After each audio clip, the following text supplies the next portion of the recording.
Pinangalanan ng International Criminal Court sina Senators Ronald De La Rosa at Christopher Bongo. Yan ay bilang mga co-perpetrators umano sa kasong may kinalaman sa kampanya kontra sa illegal na droga ni dating Pangulong Rodrigo Duterte.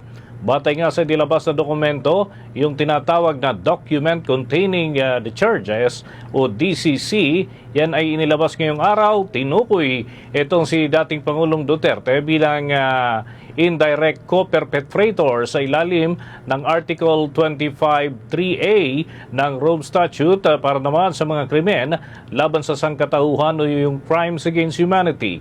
Partikular na ang mga pagpatay at attempted murder.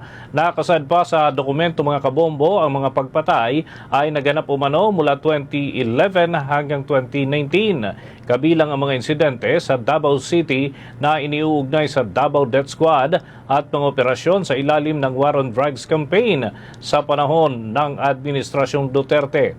Ayon nga sa International Criminal Court, ang pagkakasama ni De La Rosa at Go doon sa naturang listahan ay dahil na rin sa kanilang naging papel sa pagpapatupad at pagsuporta sa mga pulisiya ng drug war. Kasama rin sa mga tinukoy na opisyal ng ilan pang dating miyembro ng gabinete at mga law enforcement agencies na may direktang kinalaman sa operasyon.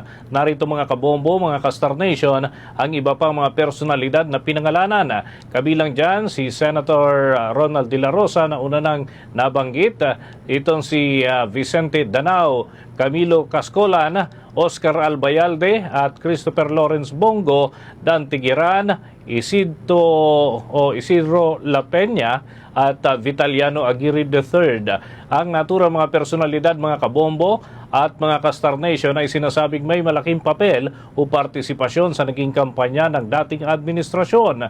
Sa kasalukuyan ay nakatakda na pag-aralan ng pre-trial chamber ang mga ebidensya upang matukoy kung uusad ang paglilitis para sa mga ito. Binigyan din naman ng international body na ang paglalabas ng dokumento ay bahagi pa rin ng transparency at para na rin ipakita ang saklaw ng pananagutan sa tinaguriang War on Drugs campaign sa Pilipinas. For the most trusted source of news and information, visit our website at www.bomboradio.com. Follow us on Bombo Radio mobile app, Facebook, YouTube, TikTok, and X, formerly Twitter.